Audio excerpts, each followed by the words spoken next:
दोनों की लड़ाई यही तो है। विज्ञान कहता है ये पत्थर है और भक्त कहता है ये, अरे सिंपल है ना, ये कागज है। ये क्या है? विज्ञान सिद्ध कर देगा कि ये कागज है और है, लेकिन इस कागज में आपके पिता का चित्र छप जाए, मां का चित्र छप जाए, तो आप उस मां, एक ही चित्र बचे आपके पास, मां की फोटो एक है और मां मर चुकी हो, तो बताओ वो एक चित्र ही मां जैसा लगेगा कि नहीं? बोलो। माना कि उदाहरण के लिए समझो कि आपकी मां, किसी की मां मर चुकी है और मां का एक ही फोटो बचा है, तो बताओ वो फोटो ही मां जैसी लगेगी कि नहीं? क्योंकि मां की है। पर विज्ञान कहेगा, अब वो फोटो को गले लगा के उसका बेटा रो रहा, मेरी मां, मेरी मां, मेरी मां, मां। वो विज्ञान कह रहा, पागल, कागज को गले लगा रहा है। देखो, साइंस की दृष्टि से देखोगे तो कहा जाएगा पागल, कागज को गले लगा के रो रहा है, कागज को गले लगा के। लेकिन वो उस बच्चे की मां है। अब मैं कैसे समझाऊं कि वो कागज नहीं मां है? आप समझाओ जरा।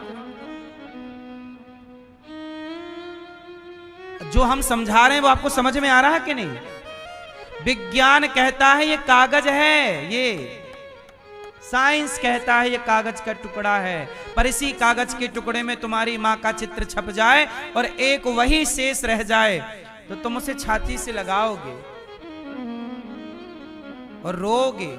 विज्ञान कहेगा तुम पागल हो, कागज के लिए रो रहे हो। पर उन वैज्ञानिकों को कैसे समझाएं? ऐसे ही हम आपको कैसे समझाएं कि पत्थर नहीं भगवान है।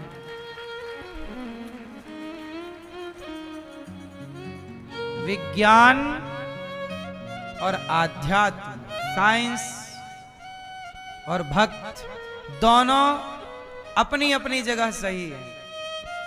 विज्ञान अपनी जगह सही है और भक्त अपनी जगह सही है। बात भाव की है और भाव को विज्ञान ग्रहण नहीं करता, भाव को भक्त ग्रहण करता है। भावग्राही जनार्दन। क्यों भैया? कुछ चीजें भाव की नहीं है। अच्छा एक बात बताओ भैया, आपके आंखों के अंदर आंसुओं की टंकी कहां है? आप पढ़े हो तो बताओ, क्या आंसुओं का स्टॉक शरीर में कहीं होता है? होता है तो टंकी बताओ कहां रहती है, किस तरफ बनी है? क्या आंसुओं की कोई टंकी है? लेकिन टप टप टप टप आंसू टपकते हैं कि नहीं? भैया कहां से आ रहा है ये पानी? जबकि आंखों के अगल बगल जरा आप काट के देखना, लाल लाल निकलता है।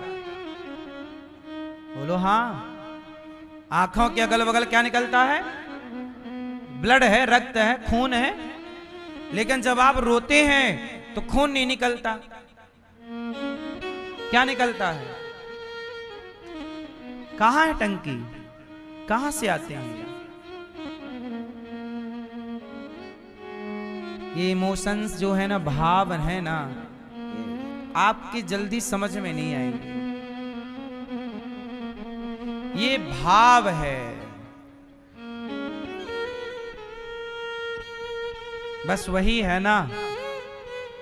एक स्त्री खड़ी है, देखना जरा, एक स्त्री खड़ी है, उसे 3 लोग देख रहे हैं।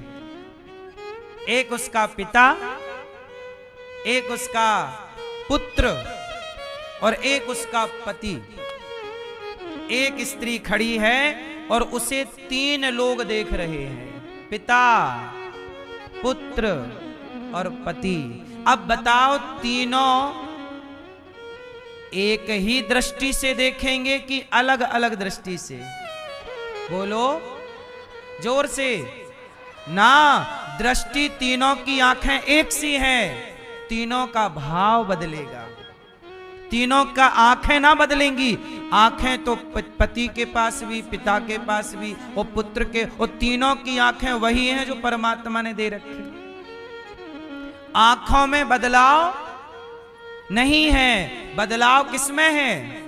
देखने के भाव में, कि वो पुत्री के भाव से देख रहा है, वो मां के भाव से देख रहा है, वो पत्नी के भाव से देख रहा है। अब ये भाव जो है ये विज्ञान की कौन सी मशीन में आता है, कैप्चर होता है? जरा बताओ उस मशीन का नाम, आप बताओ जरा बहन। ये जो भाव है इसे पकड़ने की कोई मशीन बनी साइंस के आगे? उत्तर दो। है?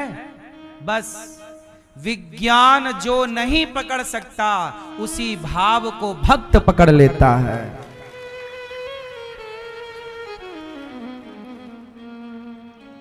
इसलिए ये संसार सदा भाव से चलता है। रिश्ते किससे चलते हैं?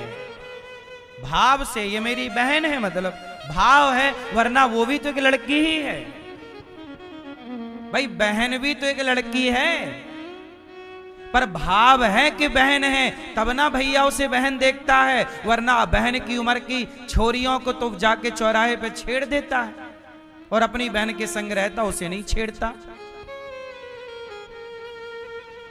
क्यों नहीं छेड़ता? क्योंकि उसके अंदर बहन का भाव है। ये मेरी बहन है, इसे थोड़ी छेड़ना। वो भाव मर जाएगा उसके अंदर का तो बहन को भी छेड़ देगा। वो तब तक ही नहीं छेड़ रहा है जब तक उसके भीतर का वो भाव जिंदा है। सही है गलत है? और ये भाव किसी विज्ञान की मशीन में कैप्चर नहीं होता। इस भाव को मापने की कोई मशीन नहीं बनी। क्यों भैया बनी है? फिर इसलिए अनादि काल से ये संसार भाव से चला रहा। इसलिए कहते हैं ना, भाव का भूखा हूं मैं। भगवान कहते हैं भाव ही के सार है। भाव था शबरी में तो राम ने सबरी की कोई दौलत थोड़ी देखी, सबरी का वो भाव देखकर राम पहुंच गए। केवट का वो भाव देखकर पहुंच गए। वरना क्या था सबरी के पास? जंगल में झोपड़ी में रहती थी। लिखा है भावग्राही जनार्दन। हमारे भगवान किसके भूखे हैं? भाव के। इसलिए कहता हूं विज्ञान भक्तों को कभी नहीं समझ पाएगा, क्योंकि विज्ञान जिस आंख से देखता है भक्त उस आंख से कभी समझ में नहीं आता। भाव की आंख होगी तो भक्त समझ में आएगा। अब वो भाव की आंख आपकी है ही नहीं तो आप देखते रहो फिर। अच्छा मैं ये एक बात बताओ, सच बताना, आपके बस, आप बस में जा रही हो माना कि, और बस में बगल वाली सीट में कोई लड़की मतलब नई नवेली दुल्हन जिसका 2-5 साल में ब्याह हुआ है, उसकी गोद में एक छोटा बच्चा है ना। एक माँ अपने बच्चे को 2 साल का बच्चा मान लो, 2 साल का बच्चा गोद में है और आपके बगल वाली सीट में बैठी है, और तभी उसके बच्चे ने चलती बस में छिछी कर ली, तो आप नाक पकड़ लोगी कि नहीं? बोलो हाँ, बोलो हाँ। लेकिन आपका बच्चा आपकी गोद में छिछी करता तो जो भाव उसके बच्चे को देखकर बना, क्या वही भाव आपका आपके अपने बच्चे को देखकर बनता? बोलो, उत्तर दो। नहीं, क्योंकि आपके भीतर के सिस्टम ने मान लिया कि ये बच्चा मेरा, इसलिए सिस्टम उसके साथ अलग व्यवहार कर रहा है। और जब आपके भीतर का सिस्टम ये मान लेगा कि ये बच्चा मेरा है तो उसके साथ व्यवहार आपका अलग होगा। यही है। अब इस भाव को थोड़ी कोई जानता है। ऐसे ही है, जैसे उस महिला के बच्चे को आपने स्वीकार नहीं किया तो आपने मुंह घुमा लिया, पर अपने बच्चे ने ऐसा किया होता छिच्छी तो आप थोड़ी मुंह घुमाती। आप तो बड़े प्यार से साफ करती और उसे लाड़ करती, जैसा कि हर मां करती है। दूसरे के लिए व्यवहार अलग है आपका और अपने के लिए व्यवहार अलग है आपका। ये व्यवहार इसी व्यवहार से जब विज्ञान नहीं था तब भी ये व्यवहार था। बोलो हाँ। ऐसे ही जो भगवान को नहीं मानते अपना, वो कहते हैं ये तो पत्थर है, मुंह घुमा लेते हैं। लेकिन जो अपना मानते हैं वो इस पत्थर में भी प्रहलाद की तरह भरोसा रखते हैं कि प्रहलाद के लिए प्रकट हुए तो मेरी भी पुकार सुनेंगे जरूर। इसलिए जो भक्त नहीं है वो मुंह फेर लेते हैं, और जो भक्त हैं वो मुंह फेरते, वो कहते हैं यही भगवान है। समझ में आई? बोलो हाँ कि ना। विज्ञान की नजर अलग है, भक्त की नजर। आप विज्ञान की नजर से देखोगे तो पत्थर दिखेगा, जो कि आप अपनी जगह सही है। और कुछ डाउट है तो भगवान हैं कि नहीं ये उत्तर दे दिया। भगवान हैं तो दिखते क्यों नहीं? अरे भगवान दिख रहे हैं, आपको देखना नहीं आता। भगवान दिख रहे हैं।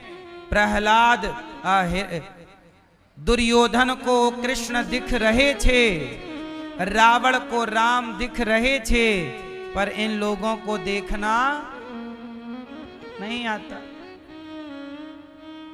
सही है मैया? देखना आएगा तो पत्थर में भी प्रहलाद देख लेंगे, और देखना ना आएगा तो राम सामने खड़े होंगे तो ज्ञानी रावण भी ना देख पाएगा, क्योंकि देखना नहीं आया। हाँ, तो भगवान प्रहलाद जी मनु जी की 3 बेटियां आकुति, देवहूति, प्रसूति की चर्चा आपने सुनी। अब 2 बेटों की कथा सुनो। प्रियव्रत उत्तानपाद। उत्तानपाद की 2 पत्नियां हैं। उत्तानपाद की 2 पत्नियां सुनीति, सुरुचि। सुनीति के पुत्र हैं ध्रुव और सुरुचि के पुत्र हैं उत्तम। ध्रुव जी बहुत छोटे से हैं। एक दिन 5 साल के ध्रुव जी अपने पिता उत्तानपाद जी की गोद में बैठने गए तो बगल में खड़ी सौतेली माता ने ध्रुव जी का हाथ पकड़कर नीचे गिरा दिया। कहा कि जा, तू इस गोद में बैठने का अधिकारी, जा। तपसाराध्य पुरुषम तस्यैवानुग्रहेण में गर्भे त्वं साधयात्मानं यदीच्छसि नृपासनम्।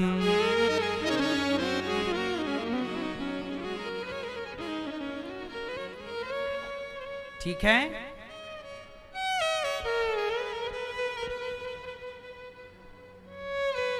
तपसाराध्य पुरुषम, जाओ तप करो। 5 साल के ध्रुव को माँ ने अपमान करके चल भाग यहां से। ध्रुव जी रोते रोते माँ के पास गए। माँ ने कहा क्या हुआ? कह दिया कि मेरा अपमान कर दिया सौतेली माँ ने। अब तो भैया जैसे तैसे सौतेली माँ को। सुनीति माँ ने कहा कि बेटा तू जा तपस्या कर। ध्रुव जी चले। रास्ते में नारद जी मिल गए। नारद जी ने मंत्र दे दिया और ध्रुव जी उस मंत्र का जाप करने लग गए। मंत्र का जाप किया, ओम नमो भगवते वासुदेवाय।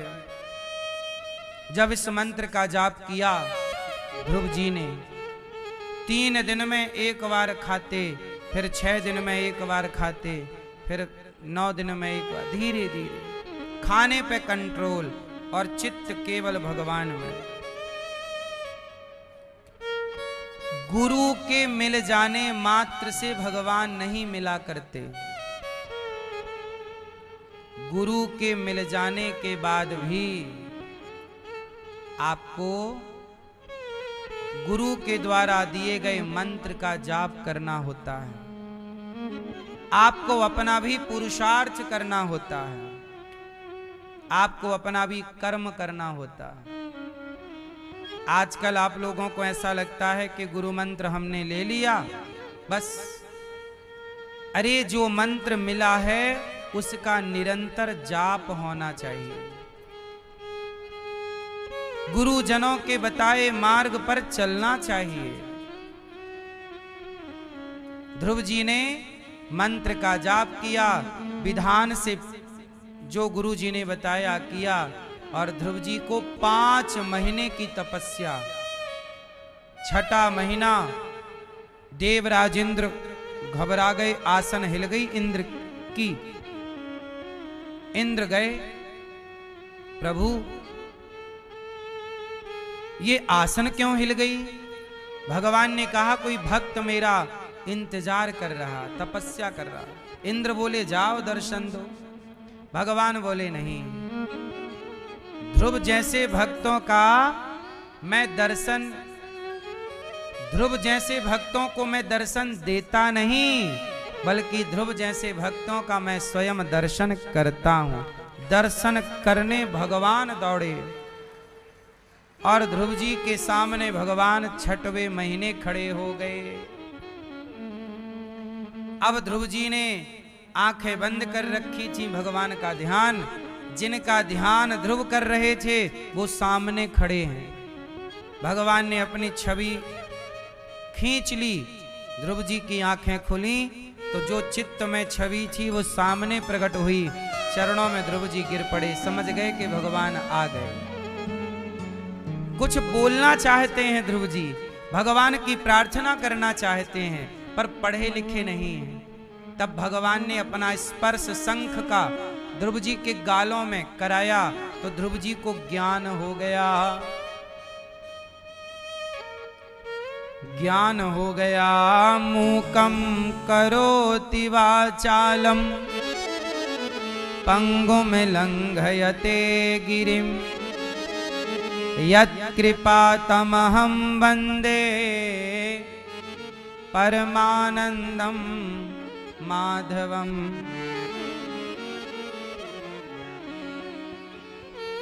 मूकं करोति वाचालम,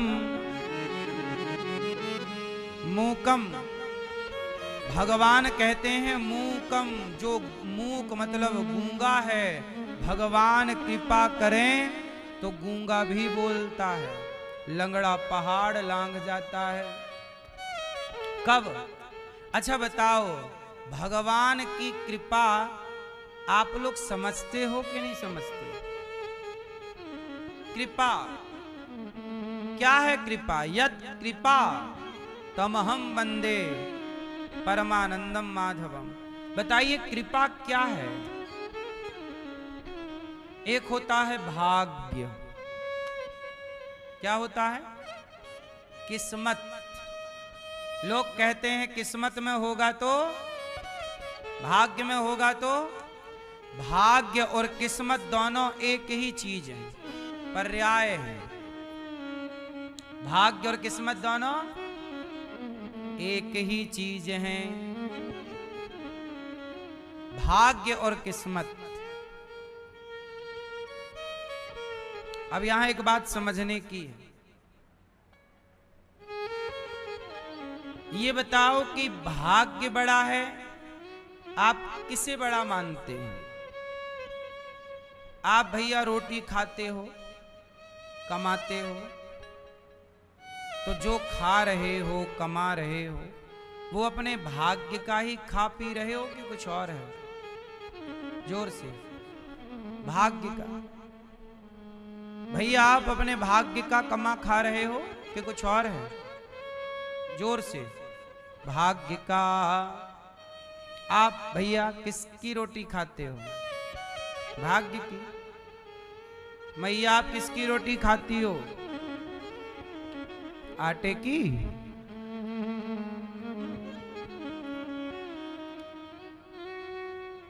सब लोग कहते हैं मेरा भाग्य है, कई लोग कहते हैं मेरे तो भाग्य में नहीं था, नहीं है। याद रखना, सारा संसार भाग्य के भरोसे चलता है। पर आज मैं आपको एक बात समझाऊं कि भाग्य से भी बड़ा कुछ है, और वो है भगवान की कृपा। आप भाग्य की रोटियां खाते हैं, भाग्य का कमाते हैं, पर यह दास अनिरुद्ध भाग्य की रोटी नहीं, भगवत कृपा की रोटी खाता है। कृपा इतनी बड़ी है कि भाग्य कभी कृपा की बराबरी नहीं कर सकता। अच्छा एक बात बताओ, विभीषण के भाग्य में क्या लंका का राजा बनना लिखा था? उत्तर दो। विभीषण के भाग्य में तो रावण के लात थे, लात मार के निकाल दिया लंका से। बोलो हाँ। और जब राम की शरण में विभीषण गए, और जब राम की कृपा हुई, जब तक भाग्य के भरोसे थे तो लात खा रहे थे, और कृपा स्टार्ट हुई तो लंका के राजा बन करके बैठ गए। जो भाग्य नहीं कर सकता, वो कुछ चीजें आपको भाग्य से मिल जाती हैं, लेकिन कुछ चीजें आपको भगवान की कृपा से भी मिलती हैं। आप मानते हैं कि नहीं?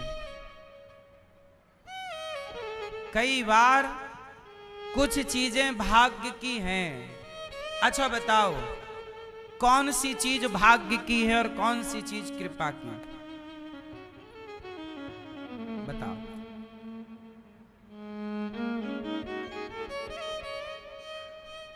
भैया बताओ, आपको भाग्य से क्या मिला और कृपा से क्या मिला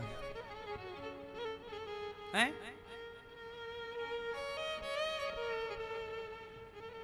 जॉब, जॉब मिल गई, नौकरी, क्या?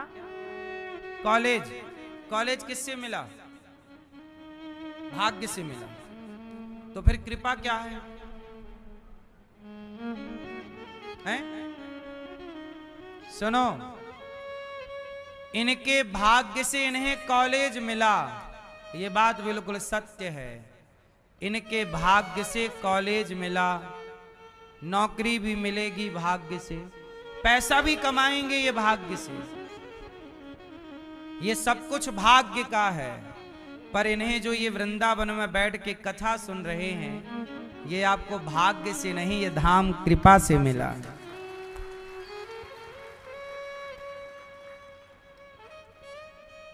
सत्संग भाग्य से नहीं मिलता।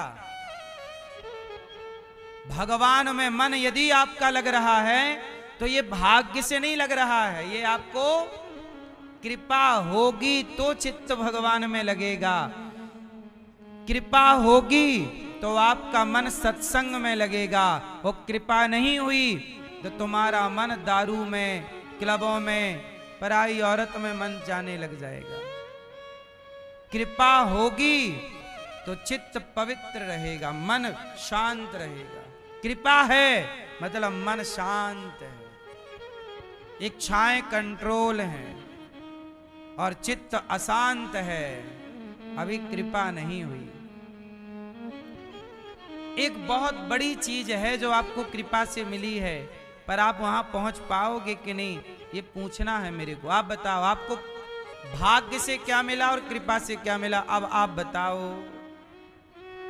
ये भैया बताएंगे फास्ट। अपना अपना उत्तर तैयार रखो, सबसे पूछेंगे। मैया जाने लग गई। लो, मैया बोली हम जा रहे हैं, आप पूछोगी नहीं। सुनो, जल्दी बताओ, क्या आपके भाग्य से मिला, क्या आपको कृपा से मिला है? क्या मिला?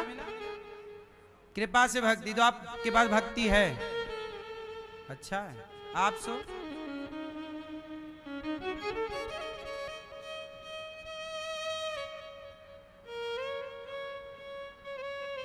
यहां बैठे हो, वृंदावन मिला, ये तो हमने बात कर ली। ये तो आप सबके लिए बोल दिया हमने कि आप सबको जो वृंदावन मिला है, ये आप सबको भाग्य से नहीं, सबको कृपा से मिला है। अब इससे आगे का कुछ बताओ है? अब बगल वाले भैया बताएंगे, नहीं बताओगे? नाराज हो? नहीं, नाराज नहीं है, बताओ हैं क्या?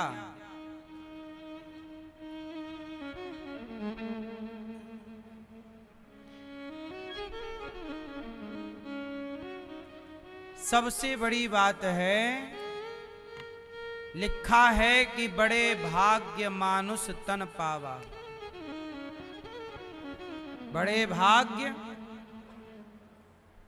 बड़े भाग्य से फिरत सदा माया कर प्रेरा, काल कर्म स्वभाव गुण घेरा, कबहु कि नर करुणा कर देही, देत ईस बिनु हेतु सनेही। सच बताऊं तो मुझे लगता है कि हम 84 लाख योनियों में भटकते रहे अपने कर्मों के अधीन होकर, लेकिन जब भगवान की कृपा दृष्टि हुई तो भगवान ने उन 84 के चक्कर से निकालकर आपको मनुष्य बना के अपने धाम में बुला लिया। ये कृपा है। इसलिए भाग्य